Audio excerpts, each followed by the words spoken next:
and production, and then another brother called Ferdinando, All right. and myself, Leonardo. Okay. Which, I both Ferdinando and Leonardo, myself, we were both vice president. Right. And my responsibility was sales and marketing until the year 2007, when I became the president of the company.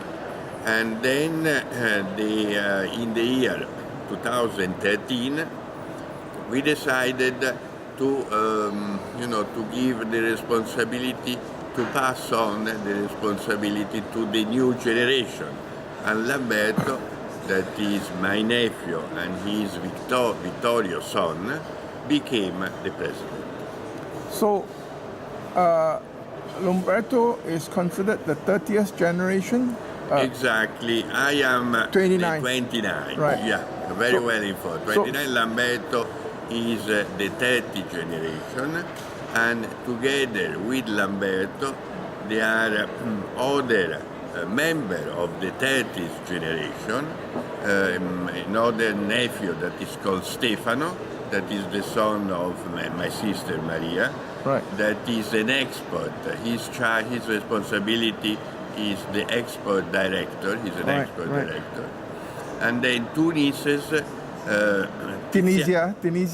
Tiziana, and Diana. Diana is looking after on-trade, restaurant. You're very well. Diana, she's looking after two Frescobaldi restaurants, one in Florence and one in London. So which is the name Frescobaldi? The name of the restaurant is... Yes, correct. And where in Firenze is the restaurant? Very close to the City Hall of Florence. Okay, near the museum? Near the Museum of Uffizi. Okay. Near the Piazza della Signoria, where there is the City Hall. And how many seater is that restaurant? It's about 80 seat. And who's the chef de cuisine? The chef is a Florentine. Okay. His name is Alessandro. Okay. And tell me, in the 1960s, I think it's your brother Vittorio who envisaged this huge replanting, something like 500 hectares. And from what I understand, in the 1960s, Italy was going through a transition from a tenant farmer to the Treaty of Rome, the 1960 European vision, and the industrialization of Italy. So what was it that inspired him to do this major replanting program in the midst of such changes? Because the old tradition of running in agricultural activity, our estate, our several estates which are located in Tuscany, until the year 50 and 55, we had this tradition that the responsibility of working in the estate was up to the farmer. This system is an old system that is called sharecropping system.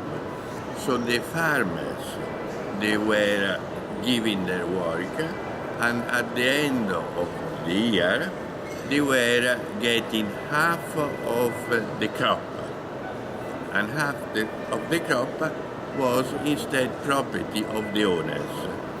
This system ended up in the year 1950, 1955. So that was the time where we had to change the system, because instead having the farmers, we had workers that we had to pay. And so even in that time, the labor was getting more and more expensive. So we had to mechanize most of the operation in the vineyards. And so because of the region of try to mechanize that, and we have to replant most all of the vineyards that and also adding new vineyards, because the vision was that Tuscany had a great gift for the quality in cultivating grapes and wines and producing wine.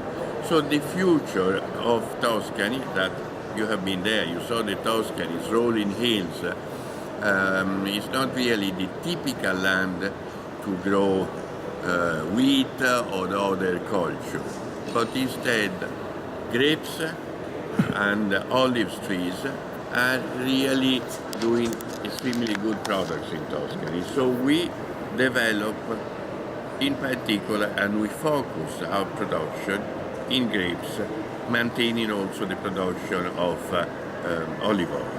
Okay. And that was the vision. And in that time, with the help of the common market, we were able to get a contribution. And in those years, we could replant an enormous surface of land with vineyards. That was in the year 60, 65, and so that is really, it was the start of creating an operation with dimension, and because our wine, they have been already known, but the production was very limited. We had two shops, one in Rome and one in Florence.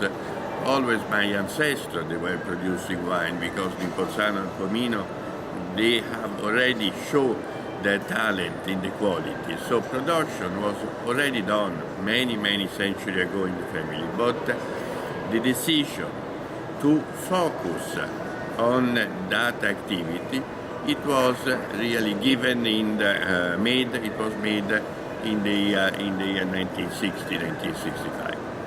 So, Marchese, could you also tell us about the historical planting in Marmoretta Pisano of the various type of Bordeaux grape varietal? I think it was done 150 years ago before people talked about it. That is absolutely true, and that happens in the year 1850, between 1850 and 1855, when an ancestor of my family... The year of the classification? Yes, exactly. In Bordeaux? The year of the classification, this ancestor, this very capable and young person, who was born in Chablis, in Auxerre, and because a branch of the family had to leave Florence because difficult terms with the Medici family. Oh. And they were exiliated. They had to leave Florence. So in that years, in the middle of the 19th century, he was able to return. What was his name? Vittorio. Vittorio. And Vittorio and his sister Leonia, they were able to come back to Tuscany and to start again to look after directly about their property, Comino, di Pozzano. And in those years, he had the wish and the curiosity to bring in Tuscany grapes which they were at that time rather unknown, such as Chardonnay, Pinot Noir, Cabernet Sauvignon, and Cabernet Franc. Any Merlot?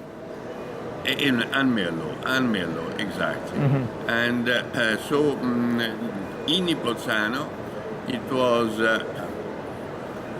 the state where Cabernet Sauvignon, Merlot, and Cabernet Franc, they were planted. So all of that explain you why we start producing Mormoreto many years after, because the first Mormoreto was produced with the vintage 1983 and comes in a small enclave like an amphitheatre. Oh, what's the name of the location of the Mormoreto. Mormoreto is the name of the plot. Uh-huh. That is almost like an amphitheatre in the lowest part of the state of Nipozzano, where the soil is deep, profound,